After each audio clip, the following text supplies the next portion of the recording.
me. I lost my control there for just a minute. Couldn't get my mic on. It's great to see everyone this morning. I hope you're off to a good Sunday morning. Thankful to be here and worship God together. Thankful for this another opportunity now to open up His Word and study some things that He has given us to ponder. There is definitely a war going on in our lives, in our spiritual lives. Enemies without, enemies within. Oftentimes we become our own worst enemies, and we've got to guard against that.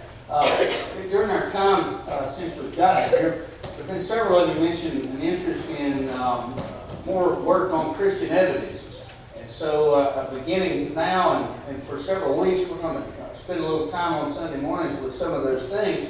Obviously next week I will be out of town. Edwin Jones will be here with you, so this will kind of kick it off, and then we'll come back to it in a couple of weeks whenever I get back. We've gone through a series of lessons dealing with the nature of mankind, our fall into sin and separation from God, and what God has done to redeem us to Himself. And I take great comfort in that, and I know that you do as well. But whenever we come to the things that we've come to recently, in calling on each of us and on others out there to live holy lives, I think when we start asking people to change everything about the way they think and the way they speak and the way they act, we ought to have a good reason to do that, don't you? Anybody here that would give up all of those pleasures of the world if you're involved in them without a good reason? We are under attack, as you know, and it's ramping up and it's getting to be worse and worse, and the need for Christian evidences is becoming more and more. There was a time in our country where we could just say, well, the Bible says, and almost everyone, it may have been a difference of opinion on what the Bible actually said, but everybody believed that the Bible was the inspired Word of God, and therefore it was that to which we ought to cling. Today, that is just simply not the case. I recently read some statistics of ministers in the broader world of Christianity or Christendom, and also seminary students. And it was unbelievable how few actually believe that the Bible is the inerrant, all-inspired Word of God, and that it has been faithfully preserved.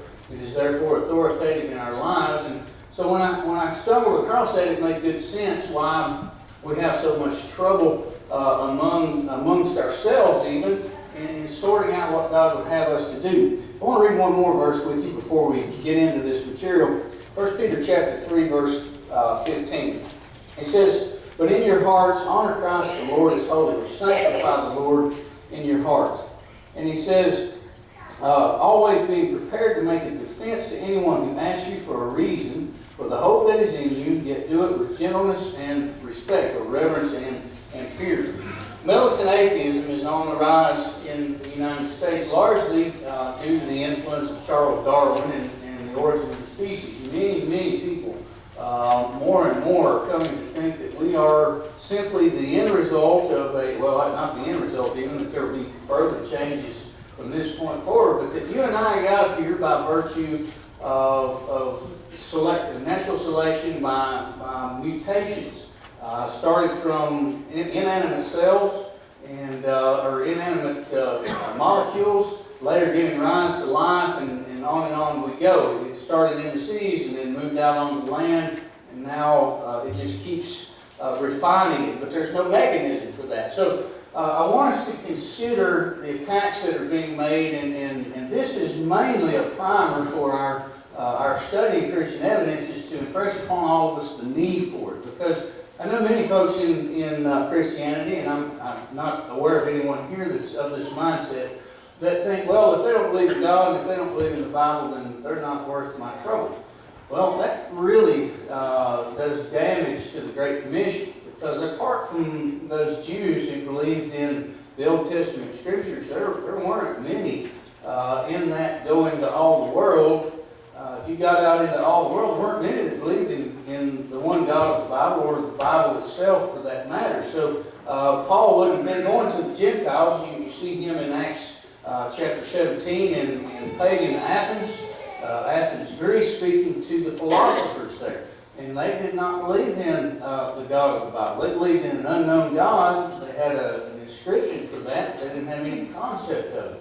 Yet Paul was there preaching. So the need is there, and the need for Christian evidence is I want to really bring it in, bring it close to home here today. So most of what we're going to look at today is going to actually come from quotes from various well-known atheists in the world. There was a meeting in La Jolla, California, of some of the most powerful scientists in the United States and elsewhere as well. And one of the major questions that they were going to discuss was this: should science do away with religion? Okay, that was one of the primary objectives of all of these science. Now think about this. Science is about the advancement of knowledge. The word science in its purest form means knowledge. Yet to them, one of the most important things to discuss is should science do away with religion. Now the first one to speak up was cosmologist Stephen Weinberg. He said, yes, the world needs to wake up from the long nightmare of religion. You hear that? Anything we scientists can do to weaken the hold of religion should be done, and may in fact be our greatest contribution to civilization. Do you think that? The greatest contribution that science can give to civilization is the eradication of religion. That's what you and I are taking part in here. Now, here's the thing about religion. Whether anybody wants to admit it or not, everybody has one. The word religion comes from a compound Latin word, re, meaning back, and ligare, from which we get our term ligament, which binds our joints together. So it means to bind back. So everybody's got one. If you've got any sense of morality at all, which these folks actually do, you've got to have something to bind it back to. For them, it just happens to be themselves, or perhaps society as a whole. But this is the first response to the question before some of the most powerful scientists in the world: should they do away with religion? Yes, we need to do away with this and weaken the hold of religion. Richard Dawkins, many of you may have heard of him. He is a very well-known atheist in the world, very influential. He's got several books out there. One of his most recent is called The God Delusion. You should read it. He has some very flattering things to say about God. And I say that very, very sarcastically because it's unbelievable some of the attacks that are made on the God of the Bible. Dawkins actually criticized Weinberg for, as he said, not being tough enough on religion. He continued, I'm utterly fed up with the respect we've been brainwashed into bestowing upon religion. Did you get a picture here? They're not just saying, I don't believe it. They're saying that I can't stand for anybody else to believe it either. These are very militant in their mindset. Regarding those who do not like religion, there are many that express, well, I don't like religion, but there's really nothing we can do about it. Dawkins continued, that's a real counsel of defeatism. We should roll our sleeves up and get on with it. So we're off to a good start, aren't we? Is anybody getting a little agitated? I hope so. Not agitated to the point where we take this and run the wrong direction, but enough that we're really seeing the need for Christian evidence. Right? That's the purpose in our discussion this morning. So I want to continue, though. We're not done yet, and they aren't either. Dawkins, in his book called Blind Watchmaker, I don't know if you're familiar with William Paley. William Paley put forth what we would call a teleological argument for the existence of God. Teleological meaning based on the evidence of design in the universe and in the human body and in nature. A very sound argument, and Paley's argument was basically if you were to stumble upon a watch out in the middle of the woods somewhere and pick it up, though you never saw the individual who actually made the watch, you would know that there was a mind behind it. There's no way that this just accidentally happened. Well, Dawkins wrote his book, The Blind Watchmaker, doing nothing more than trying to undermine Paley's arguments for the existence of God. Now, he said, he admitted in this book that creationists have been disturbingly successful in fighting evolution in American education and textbook printing. There are those who seek to deny the truth of evolution, and there are disturbing signs that their influence is growing, at least in local areas of the U.S. Okay, now, I know some of you have even experienced the dogmatic approach to getting evolutionary theory into the minds of our children. We want to get into some stuff that's even more disturbing than this, but notice, it's disturbing that we've been able to somewhat curb the introduction of evolution into American education and textbook printing. It's remarkable, the mindset behind this. Now, Neil deGrasse Tyson, you may know him from the Hayden Planetarium in New York City, or you may also know him more likely from the television series Cosmos. You might have seen Cosmos or seen it advertised. Well, it's nothing but an evolutionary tool, and Neil deGrasse Tyson kind of took over that from Carl Sagan, who originated the series Cosmos. He addressed a recent poll of the U.S. National Academy of Sciences. Now remember the name, that's a big deal right there. The U.S. National Academy of Sciences. And in that poll, 15% of the scientists did not indicate that they were atheists. Now, Mr. Tyson is so disturbed by that, he said, how come the number isn't 0? That should be the subject of everybody's investigation. That's something we can't just sweep under the rug. So see, his point is, all scientists should be atheists. There's no excuse for these 15% not to be. And we've got to do something about that. We've got to eradicate this creationist mindset among those who are scientists. Now that's a really potent idea. So how are they going to do this? How are they going to carry it out? If you've got a goal, which they obviously do, the eradication of religion from our culture and from the world, really, how are you going to get there? Well, Dr. Harry Croto of Florida State University had a proposal. He proposed a coordinated global effort at education, and I underline education because that's the first line of defense. That's where you've got these young minds just ripe for the picking. If you can plug it in here, plug it in there, then you can get them as their minds are being formed. Media outreach and campaigning on behalf of science, using especially the internet to bring evolution into every single home. And it's all over everything. It's not just in the world of sciences. It's even worse in the studies of the humanities and social sciences and things like that. It's even more, there are some statistics there among the faculty of these various different departments in education, and it just gets worse once you branch out of the natural sciences. How many of them do not believe in God or the possibility even of creation? Now, Daniel Dennett, he is an atheistic philosopher. He's got a book, Darwin's Dangerous Idea. And he said to parents, now listen up, Andrew, Jackie, Holly, you and Mike, Israel, me, Brent, all of them. You got kids here, you got kids you're trying to teach the truth about their origin, that they're not an animal, that they're a human being created in the image of God. This is who he's talking to you, and he's talking to me. Now, he said to parents who denounce evolution as false, he said, those of us who have freedom of speech will feel free to describe your teachings as the spreading of falsehoods, and will attempt to demonstrate this to your, now notice I've got it underlined in bold and all caps and italicized, your children at our earliest opportunity. That's their goal. They want to tell our children that when we tell them they're not animals, that we're lying to them. Okay? That's their purpose. That's their stated purpose. This is in writing. This is recorded history of the talks amongst the higher-ups in our scientific and educational community. So, how would they do that? Well, they've got a little pop-up history book for toddlers, Life on Earth, as part of Aaron's educational series. And on the back cover of it, now this is after you go through and in 10 words or less, on I think it's 26 very beautifully colored up pages within the pages of the book that takes them through the alleged evolutionary history that led to mankind. But just in case they missed it, on the back cover it says, millions of years ago, life on Earth started in the oceans, then it moved on to the land and eventually led to you.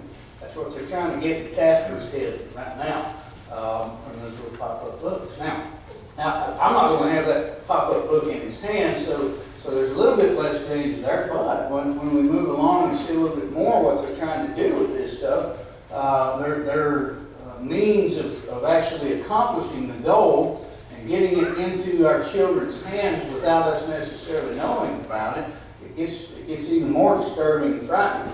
Niles Eldridge is quoted in that same meeting in La Jolla, California. He says, I maintain my conviction that the real battleground is in the classroom. This is how they're going to win the hearts and minds of our children. Now, We could go on a lot further with those things, but I want you to consider this. Eugenie Scott, he's the director of the National Center for Science Education. Get that? The National Center for Science Education. He listed 25 things, and this is his own words, that parents, teachers, and even scientists can do to help evolution win its battle over creation, to make sure that we silly Christians are put in our proper place and give up this nonsense about God and about being created in His image and about being precious and valuable and having a soul that's going to outlive these bodies. 25 things. I picked a few that were the most pointed to me. The first one was to donate books, like the little pop-up book I just talked about. Books and videos about evolution to schools and public libraries. So take your kids to the library, they grab a little book up. You got to pay attention. The point is, we've got to be diligent. We've got to watch and see what our children are doing. If your kids have access to the internet, you need to know what they're doing on there. Not just for evolution's sake, for a whole host of other things that are available to them. And if we're not cautious, they'll be right in the middle of that. And one day we might be stunned, because I've heard story after story of a kid that the parents were like, I can't believe this happened. There was absolutely no sign that they were involved in any of these things, and they found their way there by the internet. But donate books and videos. Number 8, it says share your views with the school board members, legislators, textbook commissioners, and other educational policymakers. Now, here's the thing. They're not looking for an equal viewing of the two different possibilities. Basically, we're either created or we evolve. That's just it. There's no in between. There's really no middle ground. Now, they're not saying I want equal exposure for evolution. They want exclusive exposure for evolution. No, you can't teach this creation stuff. It's unscientific. And as we go along, we'll look at just how unscientific the theory of evolution is. It's remarkable that it's even called science, because it's not. But this is how you get there. You get to the folks that are making the policies and determining what's in the books that your children get to read. Number 16, be sure your child's teacher knows that you support their efforts. Okay? Stand behind those teachers that are willing to do so. Number 23, K through 12 teachers and colleagues develop workshops for evolution. Notice this is kindergarten through 12th grade. It only gets worse after that. It only gets worse in the universities. It's pretty well got a lock on the majority. Now, that's not always necessarily the case, but there will be several examples that I'll offer to you of things that have happened in our university settings. One, here in just a moment, that is disturbing as well. But the point is, their efforts are to change the educational view of things, to slant everything in education toward the theory of general evolution. Now, as we look at that, there's a pesky thing about us humans, okay? And that was kind of hinted at by Dawkins in his book, how creationists have been disturbingly proficient at keeping it out of some of our textbooks. And that's that people are just naturally religious. Left to ourselves, it may be the wildest of religious inclinations, but left to ourselves, we are largely religious. You look at every corner of the world and completely independent of one another, almost everyone comes to some sense of creation. Okay? And so, because even with the educational tools that have been used, we're still naturally resistant. I can't help but think of Ecclesiastes 3:11. He said that you've got to put eternity in our hearts. Okay? In Acts 17, I believe it's verse 24, where he made us to grow for Him. Okay?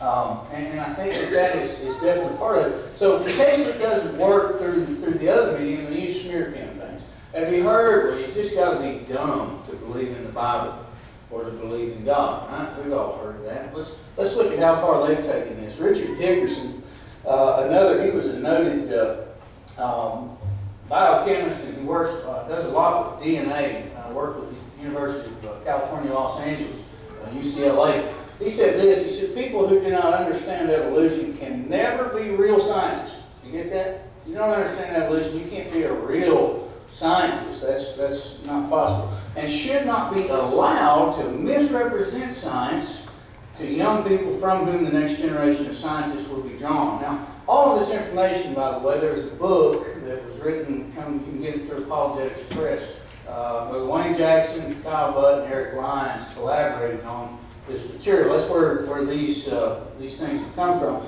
Now, for whatever reason, they didn't name the university here, but they did name a university student. I'm certain you can get the information directly from him.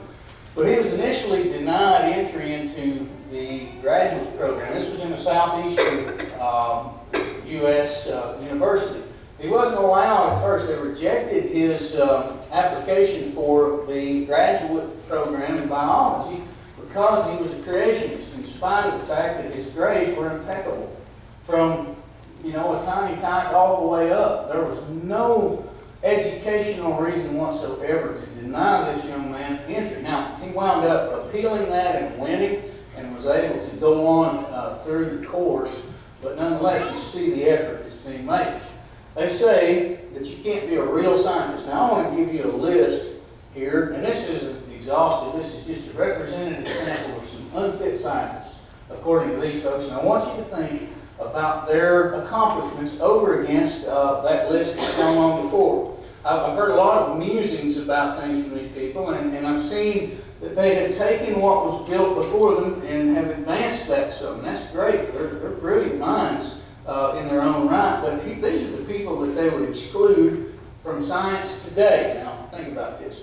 Robert Boyle, you may not know of him, but he's one of the founders of modern chemistry. He laid the groundwork. Okay? These guys are building off of what this can't be a real scientist laid down. He put the foundation down, they've been building on it. Next, Michael Faraday. He's a physicist, and he formulated, you'll notice I've got these underlined, laws. Okay? In defense of the theory, and a weak theory at that, of evolution, they say he can't be a real scientist, although he formulated the laws of electromagnetic induction, and he did the groundwork for dynamos. Dynamos take mechanical energy and turn it into electrical energy, kind of like the alternator that's on every one of our vehicles out here. He gave us the groundwork for that. He gave us the groundwork for electric motors and transformers, but he can't be a real scientist because he believes in God, or did believe in God. You see the pattern here? I mean, this is just, what I'm pointing out here is the arrogance in the statement that was made by this gentleman before, to say that these men can't be real scientists. We'll continue. James Joule and Lord Kelvin. I know that Andrew over here is very, very familiar with Kelvin. We've talked a little bit about absolute zero and how the Kelvin scale works in his line of work. These two were co-discoverers of the laws, and I say laws again, the laws of thermodynamics, irrefutable, have never ever shown to be anything but the way that they are. That's why they're called laws. They co-discovered that. Joule gave us electric heat, and they both worked on the Kelvin temperature scale, among many, many other things. Okay, these are the accomplishments of these two men, but neither of them can be a real scientist, per Mr. Dickerson. Johannes Kepler gave us the laws of planetary motion, and studying the way that they orbit the sun, and really unlocked a lot about our solar system. This aided the next one up, Sir Isaac Newton, who was another believer in God, who actually, he's the one who really formulated the laws of universal gravitation. But the laws of planetary motion from Kepler aided him in coming up with the laws of universal gravitation. We know that gravity is what it is because of this non-scientist. Can't be a real scientist because he believes in God. Carl Linnaeus, father of taxonomy, ecology, and also the binomial nomenclature, which is our means of getting the scientific names of the various different animals and plants in the world today. Another non-scientist. Samuel F.B. Morse. Anybody heard of Morse code or the telegraph? I know now with our smartphones, the telegraph seems kind of silly, doesn't it? You wouldn't have that telephone right now if it hadn't been for the telegraph. It paved the way for those other things. And I'm still blown down, even though I've got a smartphone in my pocket. I'm still impressed with the telegraph, especially in the day and time. How do you send a message through a wire from one location to another? I still don't understand. It's above and well beyond me. Okay? But he can't be a real scientist. I'm sorry. You believe in God, you got to go. And then Albert Einstein, silly old Einstein, he doesn't know anything. Law of photoelectric effect, and I just stuck with the law that he gave us. You can look into the theory of relativity and all the other things that Einstein did, but Einstein believed in God and therefore not a real scientist. Can't be. And now, probably the most accomplished of all. And actually, I want you to go back to that first one about the greatest accomplishment of science, or the greatest thing that science can give us. You remember earlier, Louis Pasteur, he gave us vaccinations, immunizations, pasteurization. People used to die a lot from the raw milk that they had from the cows. They didn't know how to handle this stuff. And so he gave us pasteurization. He absolutely confirmed the germ theory that had been postulated by others before, and so brought down the rate of death from infection in just no time flat. He destroyed the idea of spontaneous generation, thus paving the way for the law of biogenesis. These are all non-scientists. Well, if these non-scientists give us all of that, I don't feel much need for scientists anymore, do you? I mean, look what they did us. All of that stuff, and this man, Richard Dickerson, had the audacity to stand there and say, because these men believe in God, they can't be real scientists. Now, we got to call people out on this whenever that comes up. You might take a little picture of that or something, and when someone says, oh, you can't be a real scientist, you can say, oh, really? Tell that to Einstein. And so, there we are. What are we going to do about it, though? Is everybody sitting on the edge of your seat? I hope so. Because I'm aggravated with this stuff. It bothers me. You know, when someone goes around and just picks on the people you love, that ain't bothering you. It doesn't get under your skin. Does anybody love anybody more than they love Jesus? Because they're picking on Jesus. All right? They're picking on God Almighty. He's left his fingerprints everywhere. And you know, I don't say this to make us hateful toward them. Okay, but indeed we need to be loving toward them, loving enough to, as we go forward, educate ourselves. First, we need to recognize the urgency of the problem. Remember in Ephesians 5, verses 15 through 17, it tells us to make the best use of our time because the days are evil. Folks, the days are evil.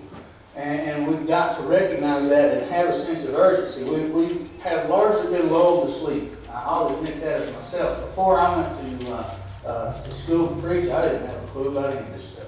I just didn't know, and I didn't know that I needed to know because prior to that, nobody had been pointing it out to me.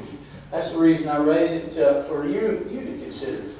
And then we want to educate ourselves in Christian evidence. This is designed this morning to get you excited and ready to join me in a study of some real evidences that point to the reality of the existence of God, the reality of the inspiration of the Bible, the reality of the true sacrifice of Jesus Christ, in order that we can do what we have read already, to sanctify the Lord in our hearts, give Him that special place and be ready to give a defense.